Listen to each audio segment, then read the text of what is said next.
नमस्कार, आप सभी का स्वागत है मेरे चैनल रूबी सिंह लोकगीत में। मैं रूबी सिंह और आज लेकर आई हूँ एक बहुत ही भावुक बेटी विवाह गीत, जिसमें एक बेटी अपने पिता से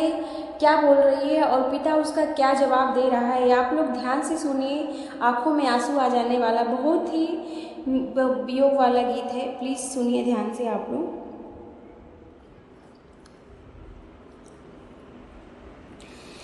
झांझर माड़ो जन छावई हाय पापा, झांझर माड़ो जन छावई हाय पापा, अरे लगेला सूरजवा के जोत रे लालनवा, अरे लगेला सूरजवा के जोत रे लालनवा, कह तू तई बेटी तमुआ छावती, कह तू तई बेटी तमुआ छावती, अरे सुरुजा के करती आलोप रे लालनवा, अरे सुरुजा के करती आलोप रे लालनवा,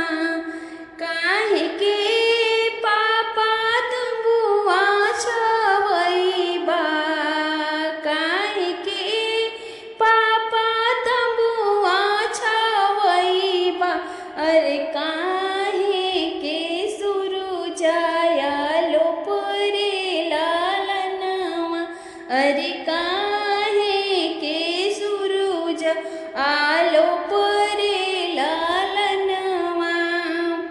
आजू के दिन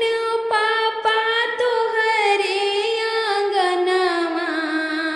आजू के दिन पापा तोहरे आंगनवा,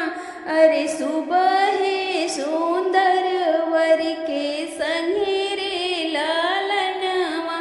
अरे सुबह सुंदर वर के संगे रे लालनवा, खुरियन खुरियन बेटी दूधवा पियवली, खुरियन खुरियन बेटी दूधवा पियवली, अरे दहिया खियवली साड़ी वाला रे लालनवा, अरे दहिया खियवली साड़ी वाला रे लालनवा,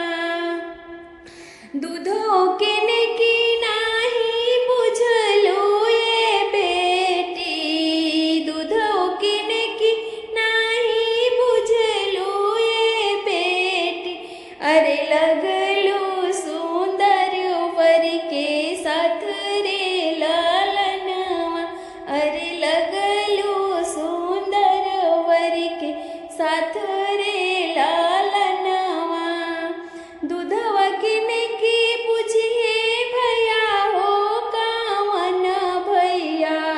दूधवा के नेकी बुझिए भैया हो कावन